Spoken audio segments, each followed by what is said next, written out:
Hello guys, welcome to this Java tutorial for beginners. In our today's video, we will continue our discussion with the Java collections framework and in specific talk about list interface. So we'll understand what are the various implementations of your list interface and also the methods. So without wasting time, let's get started.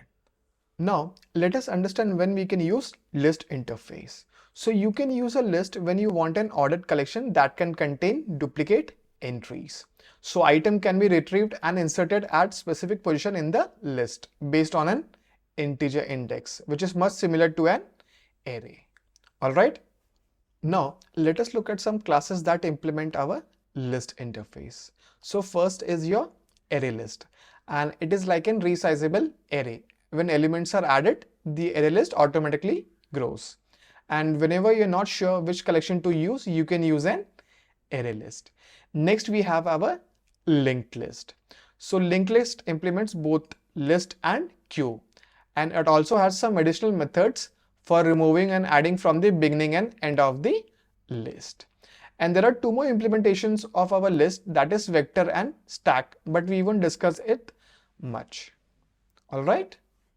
Now, let us see how we can implement our list interface. So here in this program, I'll be using the ArrayList class, which implements our list interface. So I've imported the list interface from java.util package. And similarly, I've also imported my ArrayList class from java.util package as well. Now on line 9, what I've done is I've created the list object using the ArrayList, right? So on the left hand side, we have the list interface name, then the angular brackets, which is also called as your diamond operator. And inside the diamond operator, we specify the type of object that we will be storing in the list, right? And similarly on the right hand side, we have the class name, that is your ArrayList, the angular brackets or the diamond operator, then the round brackets. And there is no need to specify the type of object on the right hand side, as compiler can infer from the left hand side. All right. So this is how you can create an ArrayList object. Now let me compile the program and there should be no compilation errors. Now let us look at some of the important methods of our list. So first method is your add method. So basically what add method will do is it will add the element to the list, right?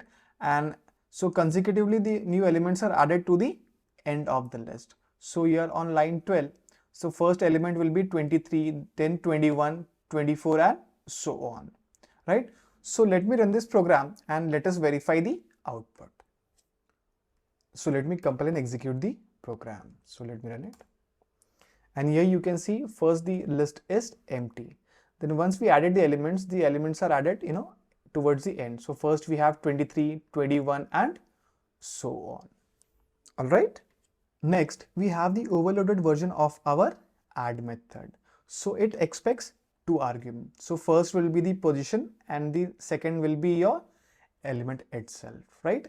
And so here in this case, the element 42 will be added to the first position and all the consecutive elements will be pushed. So let me run the program and let us see the output. Now let us compile and execute the program. So here you can see the element 42 is added at the first position and all the elements are pushed back. Next we have the set method. So basically what set method does is it will replace the element at the specified index. So here in this case it will replace 24 with 71 and it will return the previous value, that is 24. So let us run the program and verify the outputs. Now let us compile and execute the program. So let me run it. And here you can see we have the previous value, which is 21. And on next line we have replaced 21 with 71. All right. Next we have our overloaded remove methods. So this first one expects your integer index. So it will delete the element at the specified index. Next we have the remove method, which expects the actual object. And here in this case, I have converted this primitive to wrapper type because if I specify it as a primitive type, then it will use the remove method which expects the position. Since this 224 does not exist, then I might get the runtime error. So that's the reason I have converted this primitive to the integer object or the wrapper type, right? So let me run this program, and the element at position 2 and this 224 element will be removed from the array list. All right. Now let us compile and execute the program. So here you can see we have this 71 and true as the outputs. So this was the element which was deleted from the second position, and later on for the remove method which expected us to pass the actual element, it stated that the element was deleted. So true was displayed onto the console. All right. Now a final method that we will be looking at is the get method. So basically get method will display the element at the specified index, and here in this case it will display 23. So let us run the program and verify the output. Now let us compile and execute the program. So here you can see we have 23 as the output. So that is it for the today's video.